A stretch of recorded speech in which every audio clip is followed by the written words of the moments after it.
കമലേഷ്, രാഹുൽ മാങ്കൂട്ടത്തിൽ എംഎൽഎക്കെതിരായ പീഡന കേസിൽ രണ്ടാമത്തെ പ്രതിയായ ജോബി ജോർജിന്റെ ജാമ്യാപേക്ഷയിൽ മുൻകൂർ ജാമ്യാപേക്ഷയിൽ ഇന്ന് വിധി വരാൻ പോവുകയാണ്. കഴിഞ്ഞ ദിവസം വാദങ്ങളൊക്കെ പൂർത്തിയായിരുന്നു.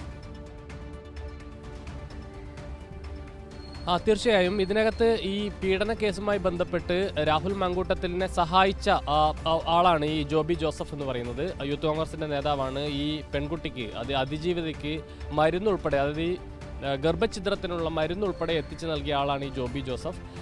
ആ നിലയിൽ നേരത്തെ തന്നെ അറസ്റ്റിനുള്ള സാധ്യതകൾ ഉണ്ടായിരുന്നു. പക്ഷേ നിലവിൽ ഇപ്പോൾ ഒരു മുൻകൂർ ജാമ്യം ഹർജിയാണ് ഇപ്പോൾ കൊടുത്തിട്ടുള്ളത്.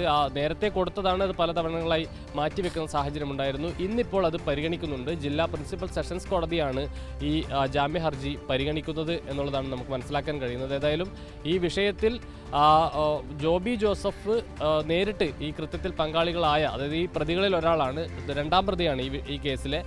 ഏതായാലും വളരെ ഗുരുതര സ്വഭാവമുള്ളൊരു കേസായതുകൊണ്ട് തന്നെ നേരത്തെ പല ഘട്ടങ്ങളിൽ ഇത് മാറ്റിവെച്ചിരുന്നു. ഇനിയിപ്പോൾ മുൻകൂർ ജാമ്യം ലഭിക്കുമോ എന്നുള്ളത് ഇന്നത്തെ വാദം പുരോഗമിക്കുന്നതിൻ്റെ ഘട്ടത്തിൽ നമുക്ക് മനസ്സിലാക്കാൻ കഴിയും. ഗിരിഷ.